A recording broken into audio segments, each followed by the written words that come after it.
And I just started sabotaging the relationship. I started drinking, I started using drugs, I started acting just in ways that was pushing her away from me. And I remember in those moments, instead of feeling bad about my situation, instead of becoming a victim of those circumstances, I made a promise and commitment to myself that I was gonna fight for whatever it took, for however long it took, to get over that challenge, to seek redemption, to live a better life, to become someone that I was truly proud of. You know, I'm being rewarded now for thousands and thousands of moments where I made the right decision and took the right course of action. And that's what it takes to rebuild your life. It's not gonna happen overnight. It's not gonna be easy, but it is so worth it in the end.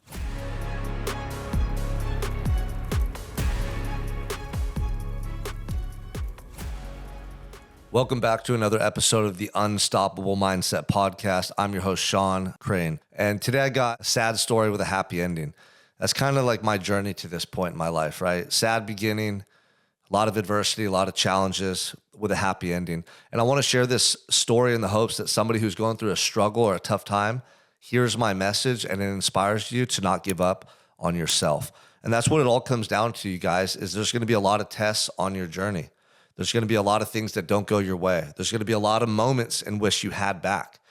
The thing that I've learned is that you must keep moving forward, and everything you go through is a learning experience. A lot of people judge themselves, they get down on themselves, and they have a couple bad moments in life, and it defines who they become for the rest of their lives. Now, I'm a guy who's been through a lot of stuff. Growing up, I went through a lot of struggles. I document that often about my parents, addiction, a lot of chaos at home. And then that ultimately led me to go into prison. And I want to share with you guys something that's really, really profound. And it's a memory that's etched in my consciousness that to this day, when I think about it, I get emotional. And maybe you'll see me cry right here. Who knows? It does happen, especially when it's about my family and just about my story of redemption. I remember when I got arrested when I was 23 and I was sitting in this tiny little cell all day long, every day for months on end. I had a lot of time to think and reflect. And prior to me going to jail, I was in a relationship. It was the first girlfriend that I spent a significant amount of time with. In fact, we lived together.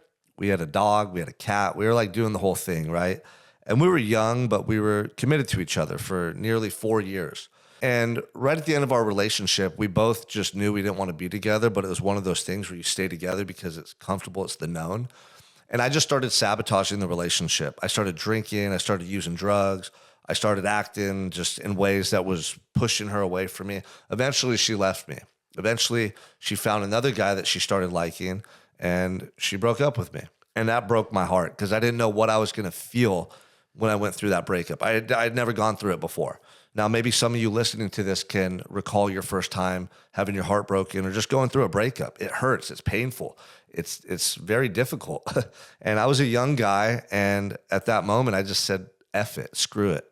You know, and I went even further into my addiction, into my party ways, and I just tried to numb that pain, you know, and that's what led me to being at a party in which I was accused of an attempted murder that I ended up going to prison for. So at 23, I was accused of an attempted murder here in Santa Barbara, California, stemming from this brawl that took place at a party. And it's well documented. You could Google my name, you could see my mugshot, you could learn all the facts or the information surrounding the case. Anyway, when you're awaiting trial and going back and forth to court, it drains you. It's a very emotional thing because your fate is literally hanging in the balance. And every time you go to court, you get your hopes up that some new news is going to come out that's favorable to you. And then you come back to your cell let down and just depleted. You just feel like the life is sucked out of you. And I remember that would happen to me every couple of weeks. I'd go to court hoping new information would come out, hoping the truth would come out, hoping I'd get let out and go home and see my family. And, you know, I was very optimistic, but it never happened. And so I remember I'd come back from court and just reflect, man, and just sit and dwell, and I'd be silent in my cell. And at night, the officers would start to play music for us. And they did this because they knew that we were just so isolated and lonely and miserable. They thought, hey, we're going to play music. It's going to echo down the hallway. They'd actually play it so we could hear it through our intercom in the cell. And it was a way to maybe uplift our spirits a little. Like not all the officers would do it, but some would. But at that time, the song Someone Like You by Adele was playing on the radio 24/7, like all the time. And I remember at night that song would come on and I would just be sitting on the stainless steel toilet in my cell. and I could see out of my cell door, there's a slit in the window, like literally 4 inches wide. And I would just be looking down the hallway. And the lighting in there is like that fluorescent lighting, you know?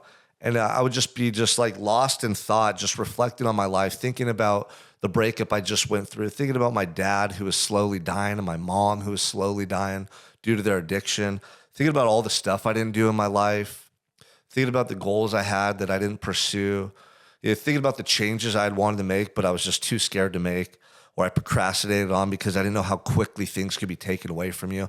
And that song was just breaking my heart 1,000 times over. You know, like those words were just piercing to my heart, and it was painful. It was so painful to sit there on that stainless steel toilet in that tiny little cell thinking my life was over. I'm hungry, I'm lonely, I'm scared, I'm broken down, you know? And just, gosh, this is what my life has come to, this moment. And I remember in those moments thinking, what is in store for me in the future? Like, what is my life going to be like? I couldn't see it. I couldn't see it. And it was just this mysterious thing to think about the future and wonder, what is my life going to come to? Like, how much time am I going to do in prison? What is going to happen to me in the future? And I remember in those moments, instead of feeling bad about my situation, instead of becoming a victim of those circumstances, I made a promise and commitment to myself that I was going to fight for whatever it took, for however long it took, to get over that challenge, to seek redemption, to live a better life, to become someone that I was truly proud of. Like something started stirring in me in those moments that inspired me to fight for a better life. And I'm telling you, I had no idea how much time I was going to do in prison or what the future held in store for me. And so from that moment forward, each and every day, I started making good decisions. I started making decisions to better myself, to lead to a better life. And little things. I share this all the time. I started just working out, reading, and writing. Every day, though, it was a conscious effort to improve myself and to fight through depression, to fight through fear, to fight through anxiety, to stay sober and fight through that addiction that I had. Like every day, it was a choice, a conscious effort that I was going to fight to be a better person and live a better life. And so that was my mindset going into prison and through prison. And 5.5 years came and went, and I got out and I got a second chance to rebuild my life. I did 5.5 years. I didn't do life in prison, obviously. I'm here now.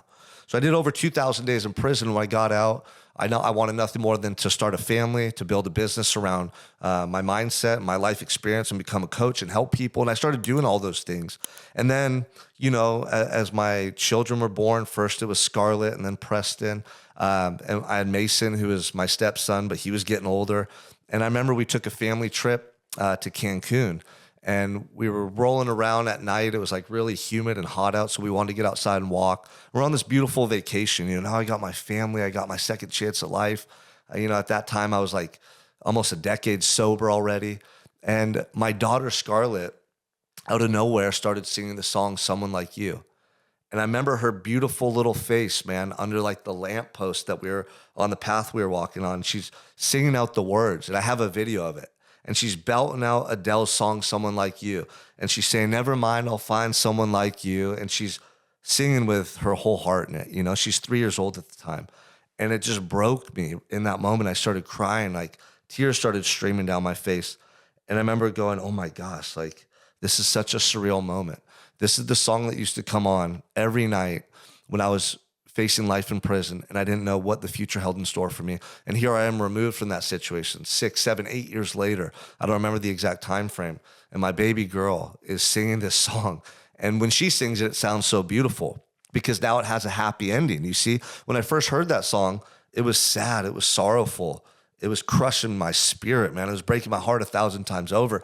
But now, 8 years later, it has a happy ending. And I love that song. And I'll even put it on the radio every so often and listen to it. And it takes me back to those moments when I didn't know what the future held in store for me. And I made a decision to fight. And so my message for you guys is like, if you're going through a tough time right now, or you're scared, or you feel stuck, or something in your life is not what you want it to be, things can change. But what are the decisions you're going to make today?